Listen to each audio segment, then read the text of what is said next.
Welcome to Cornell Keynotes. Joining us in studio today is Jonathan Rottenberg, who is professor in the Department of Psychology and director of the Better Outcomes Laboratory at Cornell University. Dr. Rottenberg is also author of two books that we're going to be providing the URLs for in the chat, if you like. The Depths, the evolutionary origins of depression, the depression epidemic, and also Depression, what everyone needs to know. So we'll share those URLs with you. Thanks for joining us, viewers, and thanks for joining us, John, coming in the studio today. Thank you. It's great to be here. Yeah, it's lovely to have you. Viewers, I want to tell you that today's keynote is produced in partnership with the College of Human Ecology at Cornell, so a shout out to our friends over there for connecting me and John for today's conversation. Viewers, we will also need your participation in a moment here. We're going to be displaying a QR code and a URL link, whichever format you choose to prefer, right? So URL, if you want to open up another browser window, if you got your phone handy, shoot that QR code so you can activate a series of poll questions. We just have two that we need your input on. So ready your phones for that. Also, heads up for several calls to action in the chat, including a link tree to all things related to better outcomes, and also some resources for those who have been impacted by depression. You'll see plenty of their resources there for you, should you need them. So let's open with that poll question, John, before you and I get going, to kind of take the temperature of our audience, gauge the level of experience with depression among our audience. So here's how this works. Please answer this question, 1, 2, or 3. Have you or someone close to you been clinically diagnosed with depression? Number 1, I've been diagnosed. Yes, someone close to me has been diagnosed, or no. So in the meantime, while we wait for that to populate, John, I want to ask you, what is depression? How do you define it? Yeah. So depression is a mood disorder, and it's a profound state involving symptoms like feeling sad, losing interest or pleasure in things, and then a number of other associated symptoms. So it's a syndrome. So these symptoms come together. And unfortunately, depression tends to be disabling and also is accompanied by a lot of distress. So people feel quite bad, and in severe cases, people might actually become suicidal. So there we go. Surprise, well, maybe not so much of a surprise, but here's where our audience, how we've tuned in, right? So yes, I've been diagnosed, about 65% of our audience. So which is really helpful, right? It helps us maybe tune our conversation as we go through it, knowing that most people have a clinical diagnosis of depression. So in the population at large, about 1 out of every 5 adults has been diagnosed. So our viewership here are quite a bit higher than the background rate. So what do we know generally about the prognosis of depression? Typically, what do people encounter in a clinical setting? That is, what are your chances of getting through this, or how are you going to manage it, that kind of thing? How do people talk about it in the clinical capacity? Yeah. So, for those of you who have had that experience of being diagnosed, I think this is a really important question. Probably if you were in a treatment setting, this is a question that came up. What can I expect? And for better or worse, our epidemiology, decades of epidemiology has come to the conclusion that typically depression is recurrent. So meaning if you had one episode, you're likely to have another. And that in addition to that, it's likely that you'll have some degree of continuing symptoms. So even during better periods, there's some still burden of depression with you. That's the conventional epidemiology. It's based largely on samples of people who were either inpatient or in treatment. And that ends up being very important in that the picture, though it is accurate for that group, may not be accurate for all depressed people, because not all depressed people are inpatients or in treatment. So the truth is that your mileage may vary. You've probably heard that phrase, Sure. Right? So for about half of people who have depression, it is recurrent, but for the other half, it is not. And in fact, benign forms, you could call benign forms, are people who have only one single lifetime episode of depression. That's very common, and we don't actually know so much about that very large group of people. Mm-hmm.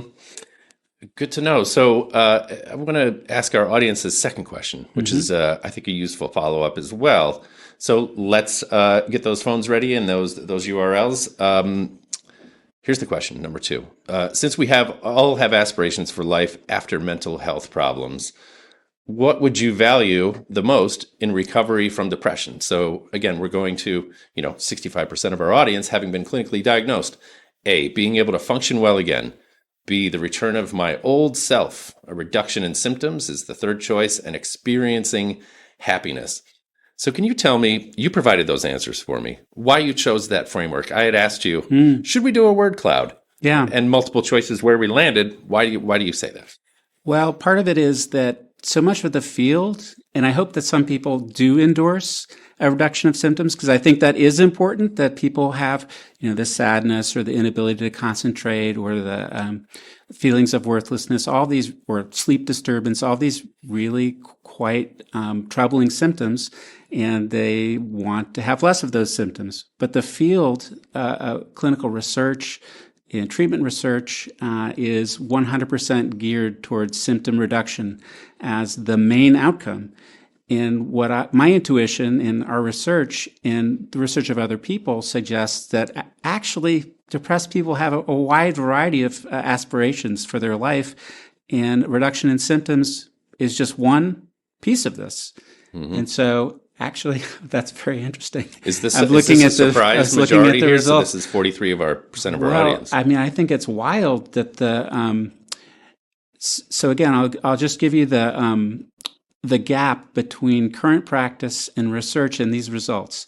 So there was a review in Clinical Psychology Review, one of the main review journals in clinical psychology, of depression outcome studies. Decades of research. Mm-hmm. So these are people who looked at long-term follow-up. And all the studies measured symptoms. But only 5 to 10% of the studies measured the most popular answer here, being able to function well again.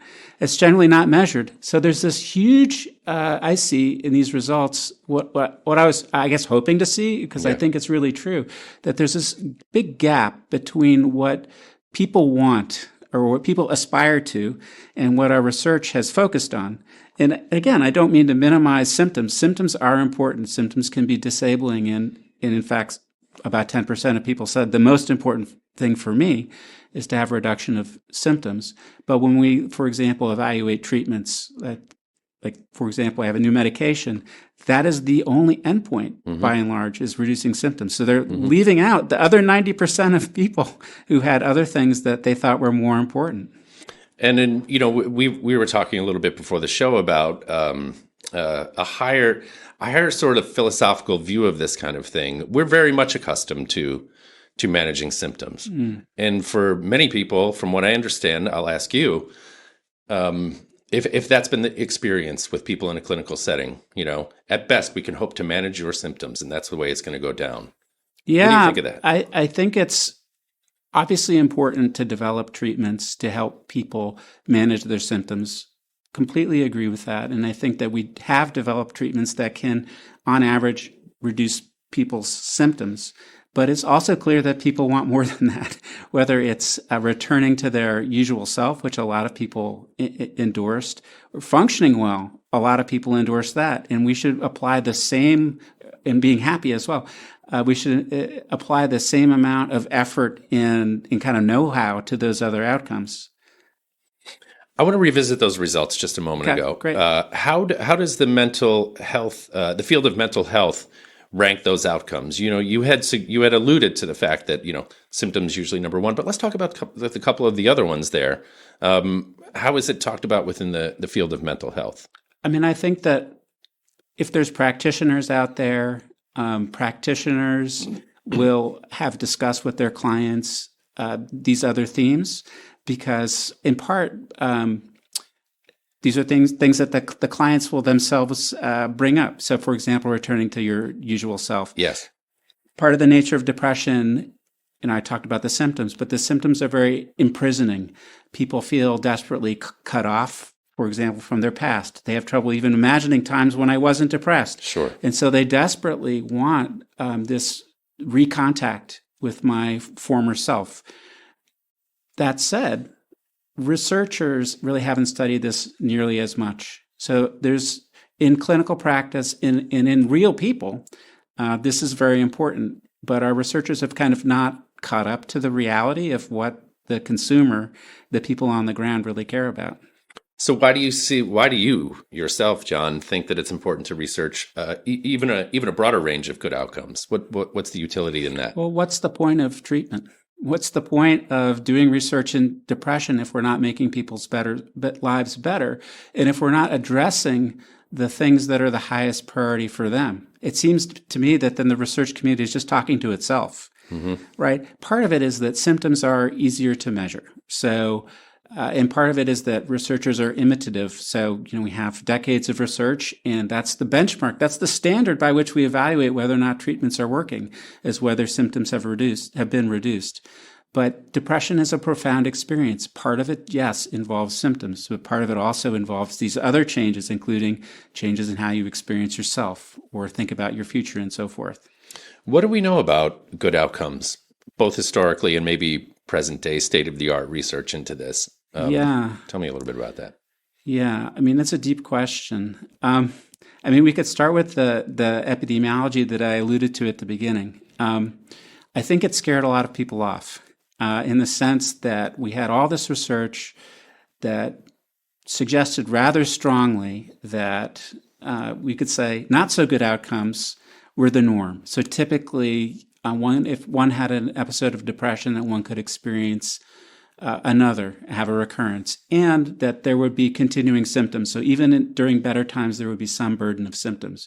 And so I think that is part of why people maybe didn't have the imagination to wonder whether or not, in addition to those not so good outcomes, there would not only be some people who recovered. So we've always known that some people recover, meaning that they no longer have their symptoms, which is great. But we didn't imagine that people might actually be flourishing in some way. That is, doing really well in whatever domain it might be. Mm-hmm. So doing really well in relationships, doing really well in their job, doing really well spiritually, or doing really well emotionally. Mm-hmm. And if you don't imagine that something is very likely, you might not research it. And that's kind of how it was until, like a decade ago. There was virtually no research, I would say virtually no research on good outcomes other than recovery, which is, of course, important and good. That is one symptomatic. So the symptoms are gone. That is one kind of good outcome. And we know that many people fully recover from depression. How is the research that you're doing at Cornell, how does it challenge these historical assumptions? Or rather, the trend to kind of envision bleak outcomes, and let's make the best of that kind of. Yeah. Tell me a little bit about the research. So, I wanted to do hard-headed science. So many of these outcomes, you could say, would be tricky to measure. Like, how are you doing well spiritually? Are you doing well even on your job? We all have different jobs, and we might have different ideas about who's doing well. So I wanted to start with a good outcome that most people think is important. And in the survey data, actually a lot of people indicated that happiness was important, an important good outcome. So we started with psychological well-being, and that had the dual good quality of A, being important to a lot of people who experience mental health problems, and B, being readily measurable. So there's a whole research on what is psychological well-being, what are its components, what are scales that we can use to measure it. And so, armed with knowing that this was an important outcome that we could measure, we took advantage of some very large data sets, national data sets, both in the United States and in Canada, and we asked the question, if you have depression, diagnosed depression, real depression, what is the probability that at a future point in time you will report experiencing very high levels of well-being, as high as, say, the top quartile or top even fifth of a non-depressed population? And that's an individual self-assessing, saying, I imagine an outcome of well-being Now, for this myself. is saying that right now I'm experiencing positive emotions. I understand. Lack of negative emotions. My relationships are of high quality. I feel that my life is purposeful and meaningful. I feel like I'm in control of my life. All these sort of elements of well-being. Mm-hmm. And again, the conventional wisdom would say that this is going to be pretty rare, right? So these people had serious diagnosed depression, And now you're following them up. So it should be like 1%, right, who are really flourishing and reporting these very high levels of well-being. I mean, we knew it would be some people, wouldn't be zero.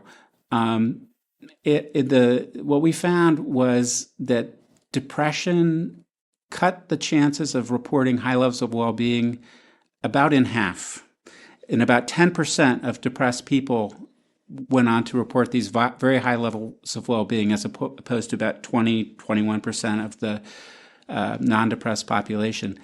And I'm a glass half full kind of person, but I think that this was a real eye opener. This was far from rare. How long ago did you encounter this data or interpret the data in this kind of way? How long ago was this? Just a few years ago. These were reported in the 2021, 2022, just a few years ago. Okay. Some of the data were longitudinal data sets, so that they may have been collected for some other purpose. These were just lying around for reanalysis, right? So I didn't enroll a sample and then wait 10 years. I just took advantage of already collected data and asking a new question that no one had asked before. But I think this really challenges the conventional wisdom that this kind of good outcome is rare, and that it'd be very unlikely. In fact, you could imagine that, you think of other bad outcomes, and we have some data on other very serious health challenges. We looked at adolescents who had reported a suicide attempt and survived, and we found actually a pretty similar pattern. And suicide, again, is something that people understandably find very frightening and imagine would be associated with all manner of bad outcomes, and they don't associate well-being with it. But the idea that in that group, that not only depression, but in that group of adolescents who had survived a suicide attempt, that there was a substantial segment, again, who's reporting very high levels of well-being. So this is what I would call an element of realistic hope. So, we always want to be hopeful. We want to tell people, that they have a chance. But this is actual data. So this convinced me that this is real. These good outcomes are real. And this is not an insignificant group of people. And it could also be the case, right? In our study, we were looking at a snapshot in time. So in this national data set, it's called the MIDAS study. It was looking at a 10-year follow-up. And we could ask the question, what % of people 10 years out were reporting high levels of well-being? That doesn't mean that, for other people, it might have been in 15 years. They're not in the study yet. Or it could have been that they were reporting this high level of well-being a few years into the study, and then it went away. So it probably is the case that, if anything, we're undercounting these good outcomes. And is this a result because, forgive my ignorance, but people simply moving beyond treatment, getting out of the clinical setting? I've gotten through the thing, right? So I'm out of the data pool. How did you account for that kind of stuff? Do you know what I'm getting at? This is not a treatment sample, so this is a really important distinction to make. So all of the epidemiological studies I'm talking to you about, with only a few exceptions, it's actually pretty amazing how few studies there are of depression in non-treatment samples where they followed the people for decades. Yeah. Right? So that's real depression too. Not all people who have depression will be inpatients. Not all people who have depression will be outpatients. Some people will get better on their own, and they're not represented in the epidemiology of depression. And so part of the conclusion is that there's, in a sense, two depressions. There's a kind of depression that has, relatively speaking, a pretty benign outcome, which includes these periods of well-being, and there are the other depression that's probably more associated with recurrence, where you're less likely to see people reporting high levels of well-being. But most of our research is on recurrent depression. So we've really ignored this pretty big, substantial group of people, most of whom who have single episodes, many of whom probably get better on their own, who do rather well in the long term. I have a question from viewer Tori, who checks in and asks, do you think there is a bias of qualitative data or quantitative data which is why there is a disconnect between what researchers see as the data assessing what patients needs versus what patients say they need. Ooh, I love that question. Yeah. I think so. I think there's a lot of, you could probably have cynical explanations. And I don't know if you share these explanations, Tony, but was it Tori? Tori. Yep. Tori. That, our process by which we develop medications and treatments, we want a kind of a very replicable, it's almost like assembly line type process, and that's focused on symptoms. And I think a lot of people, in that kind of assembly line, maybe aren't asking the deeper questions and aren't as responsive to what clients or patients really want. And it's really unfortunate. And I think we can put pressure because ultimately these drugs, these treatments should be serving the consumer, right? So if they're not studying the things that people most value, in my eyes, that's a failure. I don't know how else to say it. Yeah. So what are the next steps for this research? What direction do you see yourself going? And, for our viewers, what do we all need to know about the research that you're doing and which direction you're headed? Yeah. So these initial studies in the US and Canada were kind of a proof that these good outcomes, specifically well-being after depression, is real and happens surprisingly more often than people might expect. The next step of the research is to begin to understand what explains these good outcomes. So what explains how people make transitions between depression and states of well-being. And we're gearing up, part of my move to Cornell was to collect these data. So not rely on data that other people have collected, but to collect our own sample where we get to ask the questions about these pathways. And my strong hypothesis or suspicion is that there's not going to be one single road to well-being, that there might be roads that involve how people think about the world or their beliefs. There may be behavioral roads, so what people do in their daily lives. This won't necessarily be represented in the study, but it may be ultimately pretty important. There could be some biological basis that explains why some people are likely to have good outcomes. And finally, I suspect that social factors, so who people surround themselves with, what the quality of those relationships are like, probably also explains a significant part of why some people end up enjoying these good outcomes. So what do you see, how do you see this data changing, for instance, those in our audience, their views about life after depression? Well, my hope is that this really inspires people to think more deeply about the question. So if you just think that depression ends and hopefully I don't have symptoms anymore, there isn't really much space, and here we maybe get beyond research studies that I'm doing to talk a little bit more about the philosophical aspects of depression. What a profound experience this is. I mean, depression can make you question everything about what you're doing in your life, who you are, where you're going.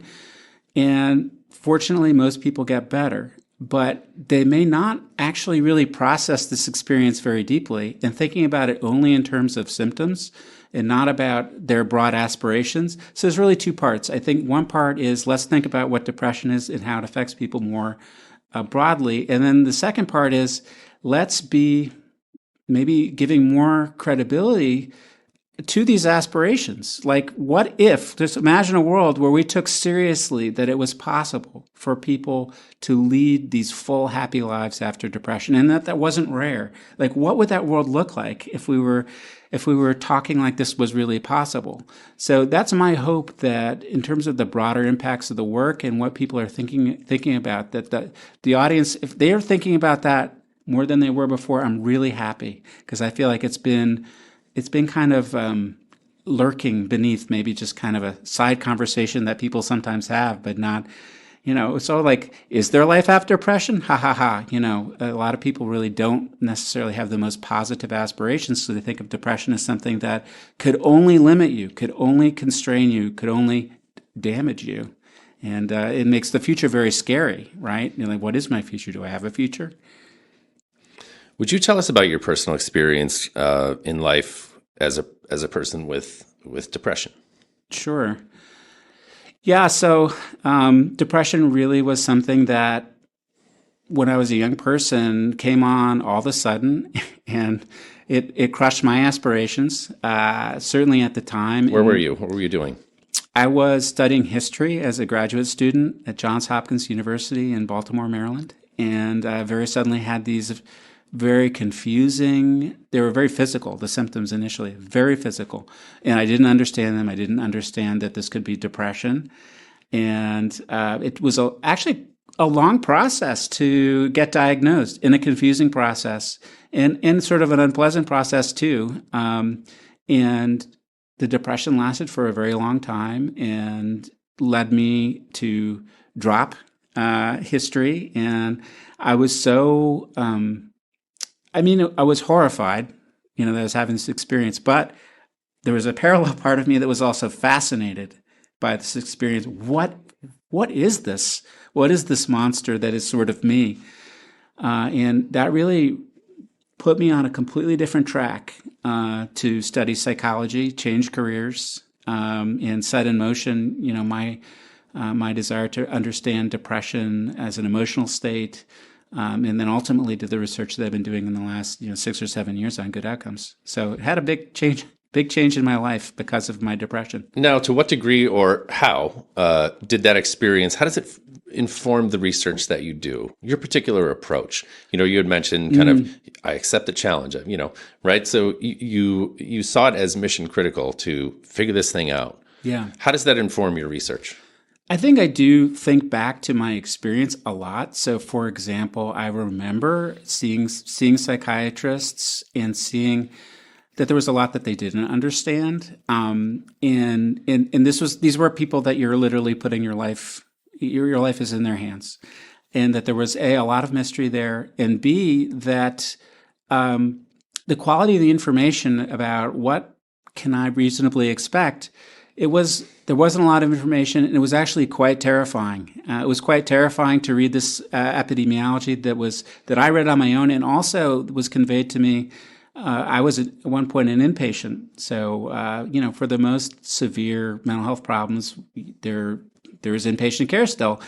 And if you read and hear about, well, what could you expect if you're an inpatient for depression, it would be pretty bleak. And so as time wore on, and I've functioned better, and I've reflected on this experience, I started to wonder, is that really true? Is that really all true that, that there's no good outcomes or very rare outcomes? And so I just had this intuition like, well, maybe I should study it. Yeah. Maybe I should be the one to actually put some data on this rather than but I do think of myself as a confused young person, kind of petrified about the future. So I think we just need data to fill that void. Speaking of which, so question from Liana, one of our viewers, who asks, how does long-term depression, years or decades, fit into that data, into the current research? What do we know about that?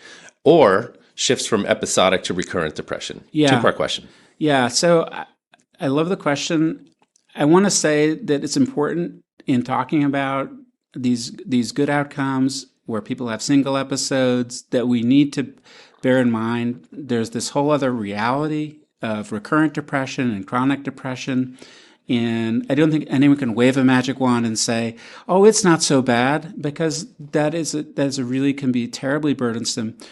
There's a lot of research on recurrent and chronic depression, but my hope is the research that we're doing on good outcomes, so understanding why some people over the long term do rather well, can be used to help more people emerge from these more painful, longer-term chronic depressions. Can we use knowledge about people who do well to people who are still struggling? I think that's a really underutilized kind of approach, thinking about depressed people in a sense, almost like teaming up and sharing what works. Obviously, the researcher has to intercede as the one to weigh that, because I think that this kind of research has hope not only for people who might be experiencing their first episode and saying, oh, am I going to be one of these people who has a more benign outcome? But can we also apply this to people who have had longer term experience with depression? I mean, my depression would be classified as chronic. It went on for a number of years. Mm-hmm. I do think that it's probably something that makes it a little bit less likely to have these extremely good outcomes, but it's clearly not impossible, right? And it's important, even if something is relatively uncommon, it's really important to study what goes into that, what explains that, even if it's only a few people, but it's probably more than just a few people. Before I met you, I had seen some videos of yours as part of your Ever After series. This is a video series that you can link to through the link tree that we'll share in the chat. You've put this on the socials, right? Correct. Instagram, Facebook, etc. Let's talk about this digital outreach project that you're doing. You had talked about, to some degree, alluded in your last response about building community. Let's hang together and figure this thing out. Tell me a little bit about Ever After and what you're trying to accomplish here. Yeah, so I think just in the research community, there hasn't been as much dialogue about life after depression. Yep. I would like to spark that conversation outside the research dialogue. So in this particular segment, I'm outside talking about my experience in depression, specifically my experience in not talking about depression, not including depression in my life story, and the gap that this left, and the feeling that maybe I wasn't even being completely honest about an important part of myself, and the process by which I gradually reintegrated it into my life story and all the benefits that had. So there's a lot to life after depression. There's a lot to talk about, the ways that it affects how we think about ourselves and our future, and even processing the ways that depression may, in some ways, help us move forward in our lives. Those are all themes that we want to address in the series. You know, something that really got to me when you talking about your depression with your daughter, right, and other family members. We have viewer Tracy who checks in and asks pretty early on how one can assist a loved one that is depressed. What about those of us in our audience and otherwise what advice, or what do you say to those people? Well, who have family members who are struggling with this? The support those that people are so important. Yeah, because it can be a marathon, not a sprint. Yeah, and you're the people with the with the water and the bananas, helping the person get through it. Now, you can't do it yourself, but being empathetic and open and non-judgmental, you could be amazed how far that can go in helping people keep going as long as it takes and showing that steadiness. That would be my main advice, is you don't give up on them, and you let them know that you're there to talk about it. If they want to talk about it, if they want to talk about other things, that's okay. But you're not going to be one of these fair weather friends or people who are too afraid to sort of engage with the person's pain. I think that it's a human problem. So being a good human being, a good empathetic human being, there's no magic. You may not have the answers, right? They may not have the answers, but being a support, that is, it literally can be life-saving. I have had a spouse who stuck with me for a number of years in a really tight spot. And I think she might have wondered, am I doing the right thing here? But, it came out the other side, and I really owe her a tremendous debt, I think, in some ways. From where you sit, what do you think can be done to destigmatize conversations around depression? Well, we're doing it right now. So yes. I'm not kidding. So being matter of fact and really normalizing it as part of the human experience. It's not a part of the human experience that people like to talk about. A lot of people who go through it actually don't want to talk about it anymore. They feel like that happened, and they never really fully process this, and they never really find ways to use it to their advantage in some ways, because people can actually learn things during their depression. So I think that talking about depression, thinking about depression, realizing that depression is probably going to be some part of your identity, not your whole identity, but part of your identity, and creating forums like this for people to engage, I think are really important. I think that there's going to be big changes, particularly in younger people. Mm-hmm. Younger people are way more comfortable talking about mental health problems than I'm not going to say I'm older, but I'm older than my daughter. And I think that there are going to be some sea changes to finally get our society less having attitudes of stigma and people feel shame around these problems. Yeah, I agree with you. In one generation, it seems to be we're making tremendous progress. We have a viewer, anonymous viewer, who mentioned that depression is taboo at work. right? Oh. How to manage the symptoms. And that's a huge deal, right? Huge. To expose that perceived weakness as opposed to 100%. just, a component of who you are is a big problem. Now let's back up a little bit and let's remember that you're not a clinician, Right. right? You're a researcher.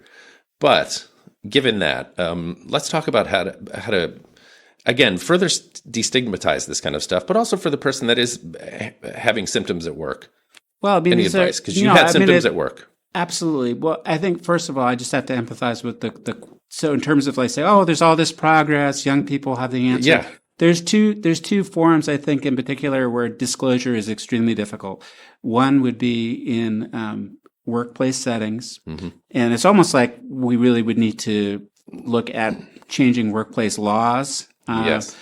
And then the other is in relationships. So people find it very difficult, very confusing. When do I introduce this part of my history in a relationship, knowing that many people have all kinds of negative associations and fear about mental health problems. And again, not having the answer, but really fully empathizing with what this person is going through, because that is part of the reality that we cannot happy talk our way out of, that we still live in a society where there's a lot of judgment passed in those particular settings. I think, now among friends, things might be better. In kind of public dialogue, we're making progress, the younger generation making progress, but there are these domains where we haven't made as much progress as you would think, and employment is a big one, which is why a lot of people are hiding their symptoms. They're hiding their symptoms. I wouldn't advise this person, just go to your boss and tell them the full story and expect, that they will, because I don't know the boss. I don't know the organization. That's right. We've done some past keynotes, and for our viewers, you can check those out on our website, but we've done disabilities at work and the laws around that and disclosure and everything that comes with it. It's an imposing process to get involved with. So for those out there, let's talk about resources a little bit. I want to provide some positive outcomes and work toward positive outcomes. And we had talked a little bit about this before. We're not going to solve it all right now, but what we are going to hopefully do for our audience is to elicit further action. So let's talk about some of the resources that we have available here. Better Outcomes Laboratory. For our viewers who want to visit, what's in store? Can you talk a little bit about the research that you have ongoing or in the near future?